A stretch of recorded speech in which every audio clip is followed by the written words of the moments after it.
ফ্রেন্ডশিপটা আসলে অনেক বেশি স্ট্রং। মানে আমাদেরকে মানুষরা অন স্ক্রিনে দেখে না, বাট ও আসলে নাচের মেয়ে, আমিও নাচের মেয়ে। আমরা ছোটবেলা থেকে একই সাথে নাচ করি, আমাদের ক্যারিয়ারের শুরুটাও একই সাথে। আমাদের খুব মেমোরেবল একটা শো আছে নীলাঞ্জনা পল্লীর, যেখানে আমি আর আপনার রেগুলার মানে প্রত্যেক বছর আসলে পয়লা বৈশাখের একটা শো হতো। ওই শোটা আমরা সবাই করতাম, আমি, অপূর্ব ভাইয়া, নিশো ভাইয়া, ভাবনা। ওই প্রোগ্রামগুলো ঘিরে প্লাস হচ্ছে আমরা বিভিন্ন জায়গায় বিভিন্ন দেশের বাইরে আসলে ডান্স কম্পিটিশনে যেতাম। তখন ভাবনার সাথে আমার একসাথে যাওয়া হতো। ভাবনার সাথে আমার আন্ডারস্ট্যান্ডিংটা আসলে অন্যরকম, মানে আমরা একদম চাইল্ডহুড ফ্রেন্ড আসলে। আচ্ছা আপু, এখনকার তারকাদের মধ্যে বলিউডটা আমাদের মনে হচ্ছে একটু কম, কিন্তু আপনাদের মধ্যে ছিল ইন্ডাস্ট্রির যে বাকবদল, এটার কারণটা কি হতে পারে? আমি আসলে কমপ্লিকেটেড কোনো কোয়েশ্চেনের অ্যান্সার করতে চাই না, কারণ অনেক সুন্দর একটা আয়োজনে এসেছি, সুন্দর কথা বলতে চাই। বাট হ্যাঁ, আমি যতটুকু বিলিভ করি যে মিডিয়াতে কেউ কারো ফ্রেন্ড না। ঠিক আছে, তাহলে আমি আপনাকে জানতে চাবো যে এই মুহূর্তে আপনি কি নিয়ে ব্যস্ত আছেন এবং আগামীতে আপনার থেকে আমরা কি পাচ্ছি? ওয়েল, অনেকগুলো কাজের প্ল্যান চলছে। নতুন বছর, অলরেডি নতুন বছরে আমি নতুন একটা ব্র্যান্ডের সাথে সাইন করে ফেলেছি, যেটা হচ্ছে কি লিমার্স ইন্টেরিয়র ডিজাইনিং এর একটা ব্র্যান্ড। সো লিমার্সের সাথে আমি নতুন করে চুক্তিবদ্ধ হয়েছি 2 ইয়ার্সের জন্য। এছাড়া আমার দুটো সিরিয়াল যাচ্ছে, একটা ইমরাউল রাফাতের অদ্ভুত পরিবার আর একটা কায়সার আহমেদের অচিনপুর। দুটো ওটিটি নিয়ে রিসেন্টলি আমি শুটিং শুরু করবো, এই ফেব্রুয়ারি থেকে কাজ শুরু হবে। এছাড়া ভ্যালেন্টাইনের একটা নাটক করা হচ্ছে, একটা টিভিসি শুট আছে আমার 31 তারিখে। ফেব্রুয়ারিতে আরেকটা আমি টিভিসি শুট করছি।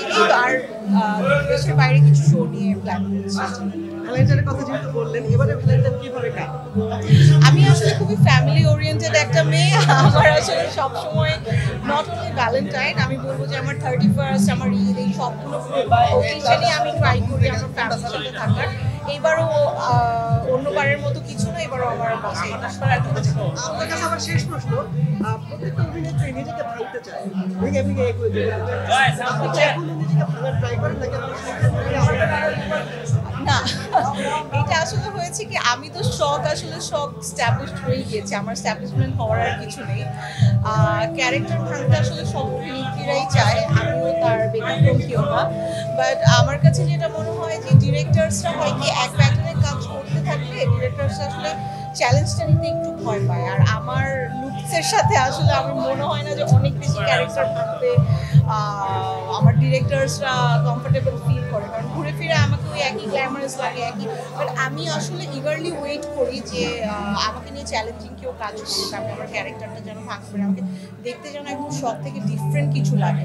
চ্যালেঞ্জিং কাজ করতে আসলে আমার খুব পার্সোনালি ভালো লাগে, এই জন্যই আমি আসলে অল্প অল্প করে কাজ করে একটু বেছে বেছে কাজ করি।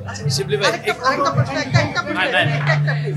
আচ্ছা আপু, আপনার নাটক আমরা ঘুরে ফিরে অনেকবার দেখি, আপনি কি আপনার নাটক রিপিট করেন? দেখে ভালো লাগে যে আমি কিরকম ছিলাম, কখনো কি এটা করেন কিনা?